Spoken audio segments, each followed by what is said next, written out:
Good morning and welcome to Chinley Res Church Online, the online service of Memorial Baptist Church.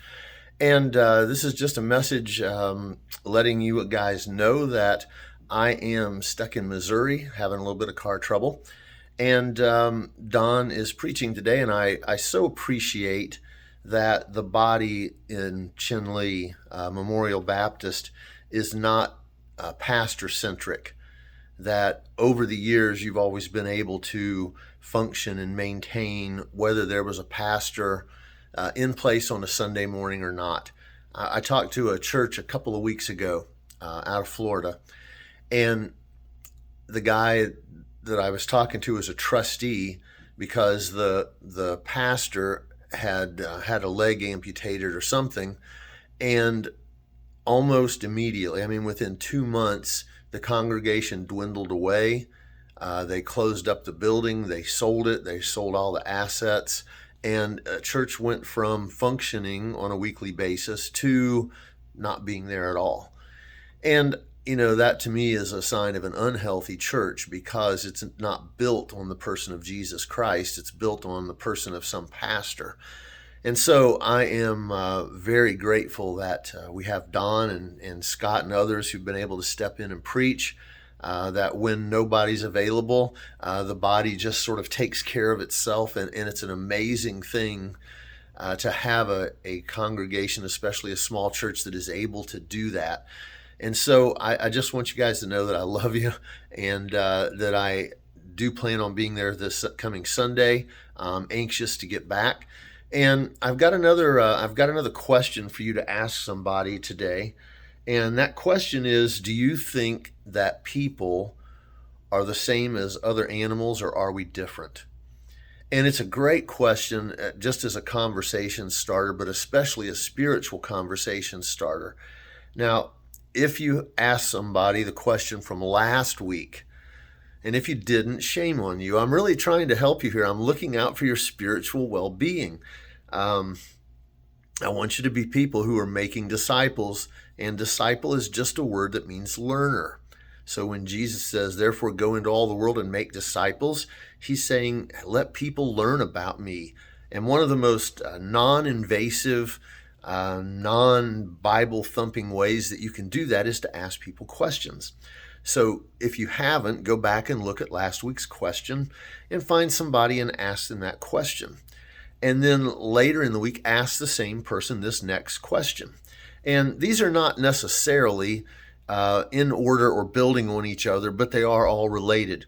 Now, this question of, do you think we are the same as animals, or are humans different, is a very cool question, because if they say, well, I think they're different, we're obviously different, then your response to that is fairly simple, and it is, why?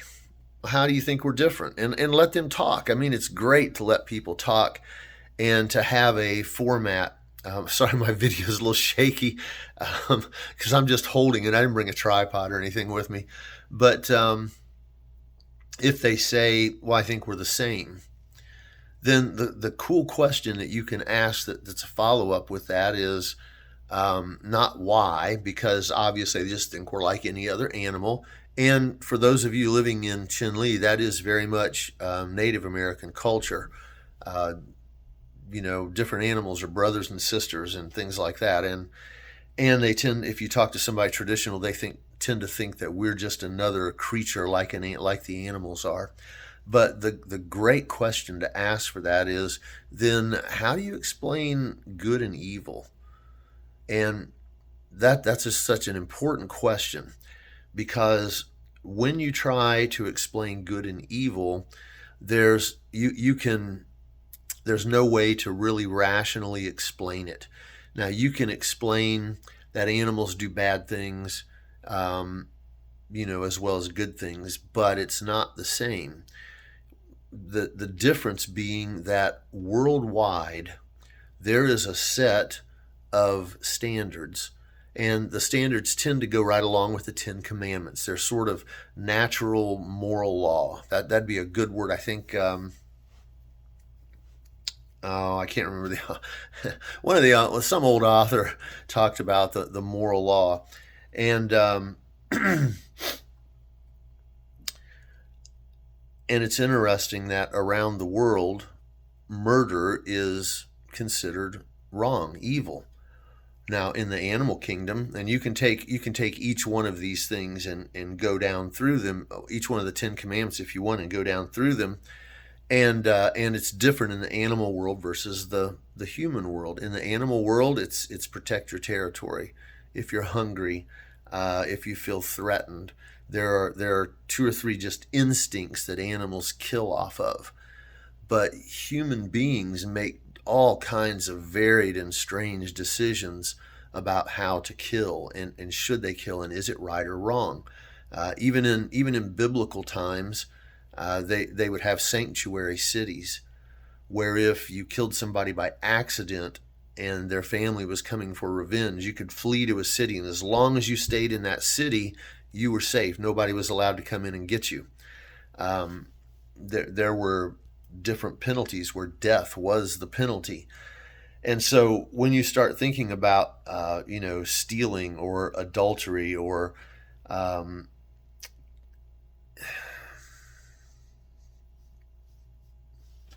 okay, I'm drawing a blank on the 10 Commandments. That's not good for a pastor, is it?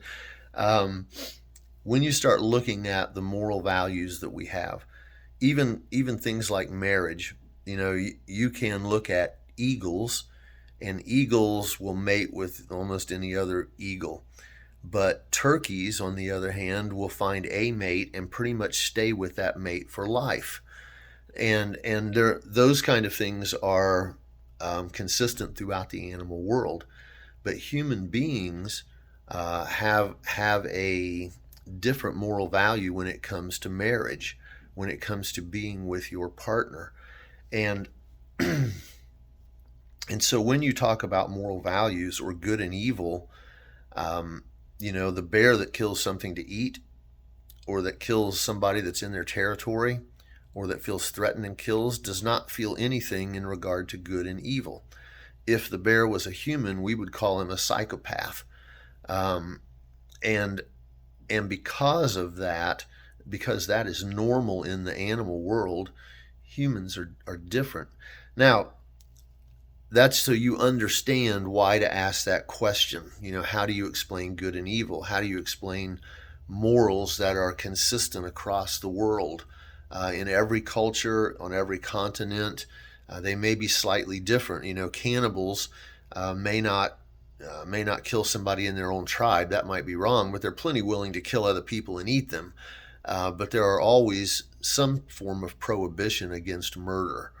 And and so that's a great question. And I explained all that just so you would understand, and forgive me if you already did, but so you would understand why to ask the good and evil morals question.